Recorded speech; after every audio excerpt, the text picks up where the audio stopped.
y-intercept of the line. If you notice, there are fractions in front of your x and y terms and also your c term. Think about how you can make this easier, because I know none of you like fractions. So come back and we will discuss. Now, a lot of you don't like fractions. I would say most of you don't like fractions. Notice how they all have a common denominator of d. So if we multiplied this entire equation by d, we would be able to get rid of that. So when you multiply on top, the same thing that's on bottom, they eliminate. So we're left with ax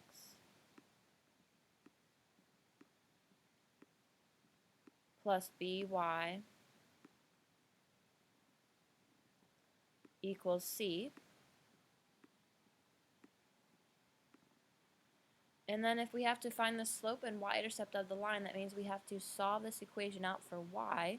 So we need to subtract over our ax term and then divide by b. So we get y equals negative a over b x plus c over b. Now we have to identify the slope and the y-intercept. Again, the slope is the number out front of your x term, so negative a over b would be our slope, or m, and c over b would be our y-intercept, the point at which we start our graph.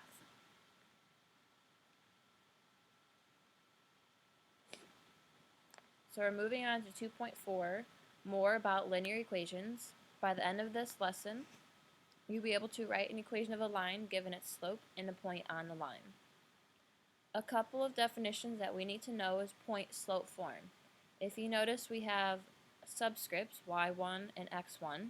That is your point on the graph. So they're going to give you some point that is on our line, and we just have to plug in those values. Remember, x1 goes first, and y1 is our second number in our parentheses, and m is still our slope.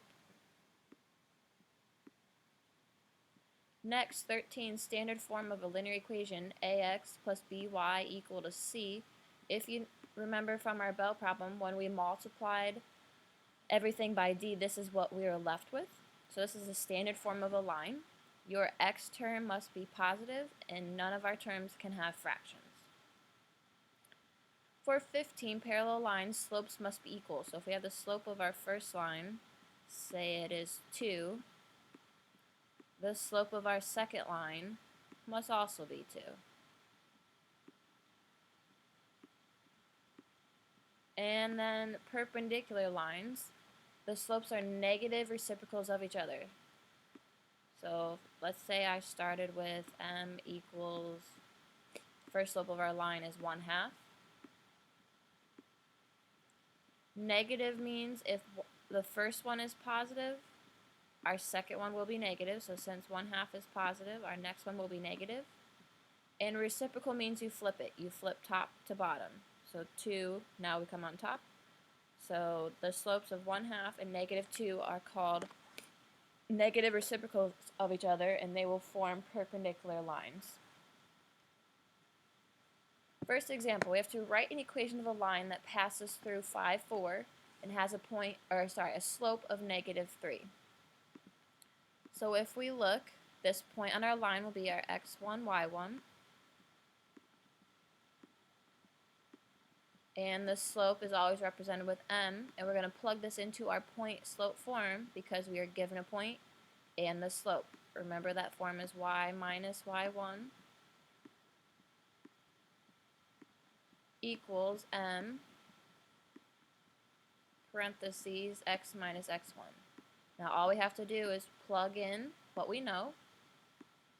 The subscripts will always be plugged in for it. The x and the y term here will always stay there. Those are your variables that go with our equation. So we keep the y minus, then we take our y1 term, which is 4, equals our slope, which is -3, parentheses, again this x doesn't have a subscript, so that stays, minus our x1 term, so we go back to our point, which is 5.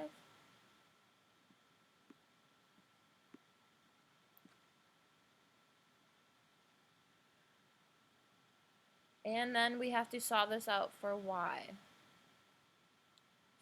So we have to distribute through our parentheses, so we have negative 3x. And negative 3 times negative 5 is plus 15.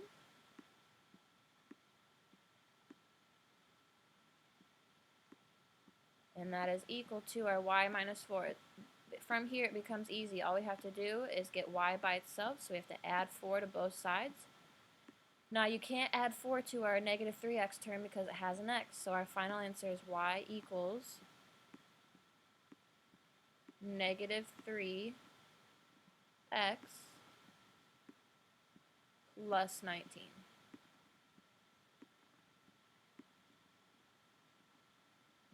And that is the equation of our line through the point 5,4 and a slope of negative 3. Go ahead and set up the next one. Pause this, come back, and we will go over what the answer is.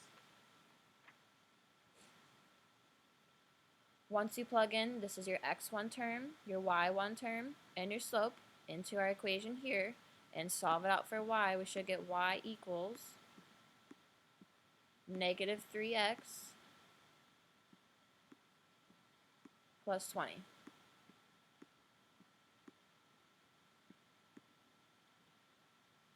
And there's our line through the point 7, negative 1 with a slope of negative 1. Alright, this next one, if you notice how we have 2 points this time with no slope. But remember, anytime we are given 2 points, we can always find our slope. So if we take our 2 points to find our slope, remember slope is equal to the difference of our y's over the difference of our x's. So we'll have 10 minus a negative 2 over 2 minus 5.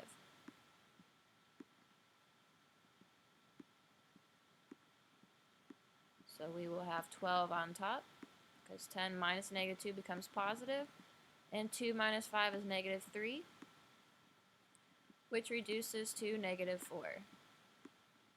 Now from here, you can pick any point. I would probably pick 5, negative 2, because they're smaller numbers, and then negative 4 is our slope. So go ahead and plug it into our point slope form. Y minus y1 equals mx minus x1. Solve it out for y. Pause this, come back, and we'll have the answer for you. So the answer to this should be y equals negative 4x plus 18.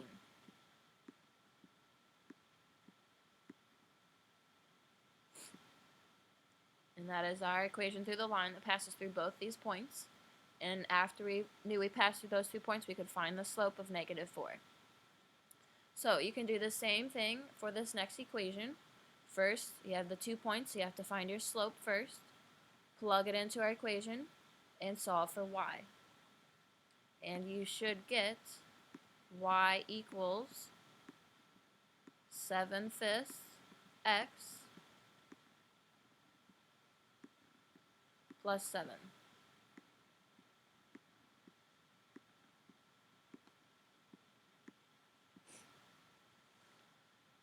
Next, we'll talk about the standard form of a line. Again, we talked about this in our vocab. It has to be in the form ax plus by equal to c, where a, b, and c are all real numbers, and a and b are both not 0. And again, this term out front here, the term out front has to be positive, so this has to be positive, and you cannot have any fractions or decimals. So we have to either multiply to get rid of them, or divide or do something to get rid of those fractions. Again, no fractions. And your x term must be positive when it's in standard form. Alright, so we have to write this equation of the line in standard form. If you notice how we have a fraction here, and to get rid of fractions always, you can always multiply by the number on the bottom. So we multiply this entire equation, because what you do to one term, you have to do to all, by the bottom number, which is 4. So 4 times y is 4y, equals, and then 3/4 times 4, again the 4's cancel out, so we're left with what's on top, so we have 3x. And negative 5 times 4 is negative 20. Now remember, your x term must be positive, and it must be equal to a constant term, and x and y must be on the same side. So we need to do a couple of rearranging, so we need to switch these two terms. So when we switch those, we should get 3x. When we move over the 4y term, it becomes negative, so we have minus 4y, equals, and since it's negative 20 on this side, we move to the other side, it becomes positive 20. So this is the standard form of our equation from the slope-intercept form. So these are the three ways we have learned so far. Slope-intercept form. Again, m is our slope, b is our y-intercept, hence how we got slope-intercept. Point-slope form helps us write an equation of a line, given a point, the x1, y1, and our slope, hence the point-slope form. And then standard form, again, where your x term must be positive, your x and y terms must be on the same side, and it must be equal to a constant term. Here's the homework we'll be working on tomorrow.